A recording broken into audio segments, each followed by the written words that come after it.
मैं भारत को भारतीयता की मान्यता के आधार पर फिर से खड़ा करना चाहता हूं, उस काम में लगा हूं। ये चूना बहुत अच्छी दवा है हमारे घर के उन सब बच्चों के लिए जिनकी लंबाई नहीं बढ़ रही है। अगर ऐसे बच्चे आपके घर में हैं जिनके बारे में आपको लगता है कि लंबाई नहीं बढ़ रही है, इनको नियमित चूना खिला दीजिए, गेहूं के दाने के बराबर साल भर खिला दीजिए, लंबाई बहुत बढ़ेगी। जो घर में ऐसे बच्चे हैं जिनकी बुद्धि कम है, मतिमंद बच्चे जिनको हम कहते हैं, मेंटली रिटार्डेड, उन सब बच्चों की सबसे अच्छी दवा ये चूना। 2-3 साल लगातार खिलाइए, गेहूं के दाने के बराबर, दही में नहीं तो पानी में, नहीं तो दाल में। हमारे घर में माताएं हैं जिनकी उम्र 50 वर्ष हो गई है, और जिन माताओं की उम्र 50 वर्ष हो जाती है उनका मासिक धर्म बंद होता है, मासिक चक्र बंद होता है। फिर वो माताओं को जितनी तकलीफें होती हैं मासिक चक्र बंद होने से, उनकी सबसे अच्छी दवा ये चूना ही है। आप उनको कहिए रोज चूना खाएं, गेहूं के दाने के बराबर। हमारी यहाँ बहुत सारी बहनें बैठी हैं, इस बात को ध्यान से सुने।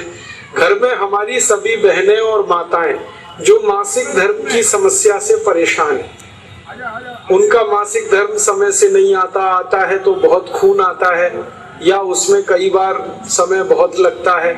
इन सब मासिक धर्म की बीमारियों में दर्द बहुत होता है।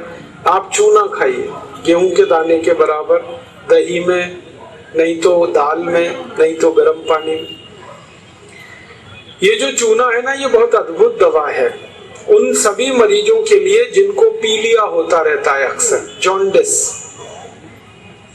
जिनको भी जॉन्डिस होता है उनको आप गन्ने के रस में गेहूं के दाने के बराबर चूना मिला के दीजिए। आधा गिलास गन्ने का रस, गेहूं के दाने के बराबर चूना, बहुत जल्दी पीलिया ठीक होगा और बार बार पीलिया होना बंद होगा। ये जो चूना है ना, ये नपुंसकता की बहुत अच्छी दवा है। अगर कोई पुरुष ऐसा है जिसके वीर्य में शुक्राणुओं की संख्या एकदम नील है या बिल्कुल कम है, उनको आप चूना खिलाइए। 2-3 साल चूना दीजिए उनको गन्ने के रस में, वीर्य में शुक्राणुओं की संख्या बढ़ेगी। ऐसी कई माताएं जिनके शरीर में अंडे नहीं बनते, ओव्यूलेशन का उनका गड़बड़ी है, उनको आप चूना खिलाइए, बहुत जल्दी उनकी बीमारी ठीक हो। ये जो चूना है ना, आपके रीढ़ की हड्डी में कहीं कोई तकलीफ आ जाए, जैसे कई बार रीढ़ की हड्डी का जो लंबर रीजन है इसमें गैप आ जाता है, L1, L2, L3, L4 के बीच में गैप आ जाता है, इसको ठीक करने की ताकत चूने में ही है। चूना खाइए। कभी हड्डी क्रैक हो जाए तो हड्डी को जोड़ने की सबसे ज्यादा ताकत चूने में, चूना खाइए।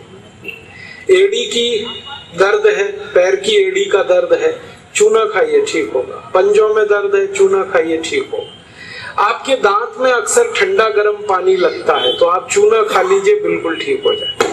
दांत में कीड़े बहुत लगते हैं, चूना खाइए, नहीं लगेंगे। दांत हिलते हैं, कमजोर हैं, चूना खाइए, मजबूत हो जाए। ये एक चूना 70 बीमारियों में काम आता है, 70। और ये ईश्वर ने हमें सबसे ज्यादा दिया है, 70 बीमारियों में काम आता है।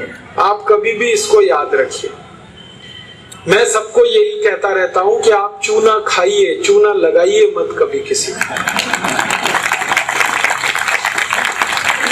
ये चूना लगाने के लिए नहीं है, खाने के लिए।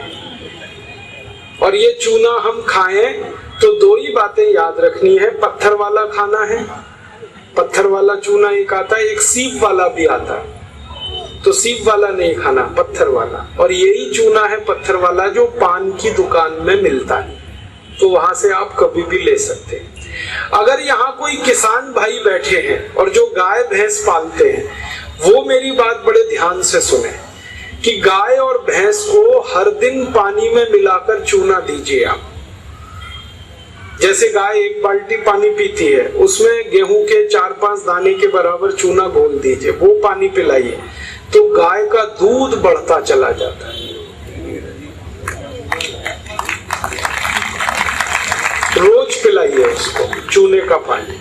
ऐसे ही भैंस है आपके पास, अगर भैंस, तो भैंस को भी चूने का पानी पिलाइए, उसका दूध बढ़ता चला जाता है।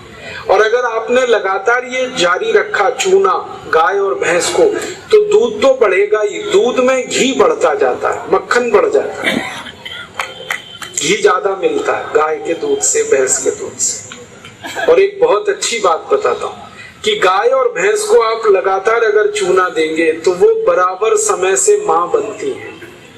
आपको मालूम है कई बार गाय और भैंस मां नहीं बन पाती, हम लगातार प्रयास करते हैं, वो गर्भ धारण नहीं कर पाती, और थोड़े दिन आप उनको चूना खिला दो, वो तुरंत गर्भ धारण कर लेती है। चूना बांझपन की सबसे अच्छी दवा है।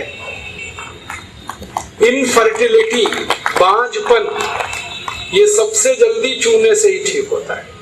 माताएं भी इस बात को सुने ध्यान से कि ऐसी अगर कोई माताएं बहनें हमारे घर में हैं जो मां नहीं बन पा रही हैं, और तरह तरह से डॉक्टर ने उनकी जांच की है, और डॉक्टर कहता है जी मेरे समझ में नहीं आता, सब चीज तो नॉर्मल है, फिर भी मां नहीं बन पा रही है, ऐसी किसी भी मां को लगातार चूना खिला दो, बहुत जल्दी मां बनेगी।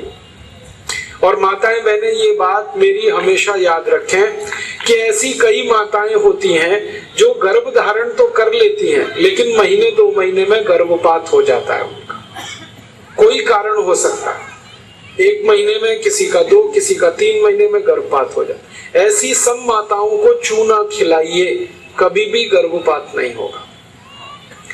और मेरा तो सब माताओं को ये कहना है कि जब भी कोई गर्भवती माँ हो अपने घर में, तो उसको हर दिन चूना खिलाइए ताकि गर्भपात ना हो और बच्चा स्वस्थ हो।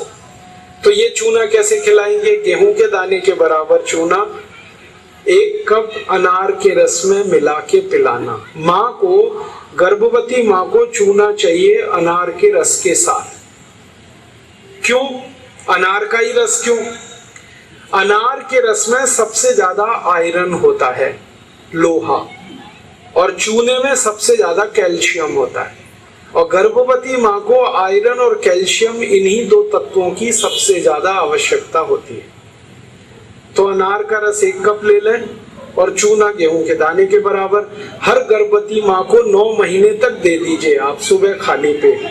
तो 4 फायदे होंगे इसके। पहला फायदा होगा कि बच्चे के जन्म के समय माँ और बच्चे को कोई तकलीफ नहीं होगी। दूसरा फायदा क्या होगा? बच्चा जो पैदा होगा वो बहुत हेल्दी होगा, बहुत स्वस्थ होगा। और तीसरा फायदा पता है क्या होगा? वो बच्चा बहुत इंटेलिजेंट होगा, बहुत ब्रिलियंट होगा। जिसकी माँ ने चूना खाया 9 महीने, उसकी IQ लेवल बहुत ऊंची होती है। और चौथा सबसे बड़ा फायदा ये होता है कि वो बच्चा जीवन में कभी भी किसी गंभीर बीमारी से परेशान नहीं होगा। बस हमें क्या करना है? हर गर्भवती माँ को 1 कप अनार का रस और गेहूं के दाने के बराबर चूना मिला के पिलाते हैं। मैंने देखा जितनी माताओं ने अनार का रस और चूना लिया 9 महीने, किसी को ऑपरेशन नहीं कराना पड़ा, सबकी डिलीवरी नॉर्मल डिलीवरी हुई, और बच्चा सभी का स्वस्थ और तंदुरुस्त, और वो बहुत होशियार और इंटेलिजेंट, और जीवन में बीमार ना पड़े। ऐसी बढ़िया परिणाम हमें मिलते हैं अगर किसी माँ को हम चूना खिलाएं। तो आप ये चूने के बारे में याद रखिए, ये बहुत कीमती दवा है। हालांकि इसकी कॉस्ट कम है, लेकिन वैल्यू बहुत है इसकी। सस्ता मिलता है, 50 पैसे में इतना चूना मिल जाएगा कि 2-4 महीने खा सके, क्योंकि भगवान ने प्रचंड मात्रा में हमको ये दिया है। इसे याद रखिए। बस एक ही व्यक्ति चूना ना खाएं, एक सावधानी है इसमें।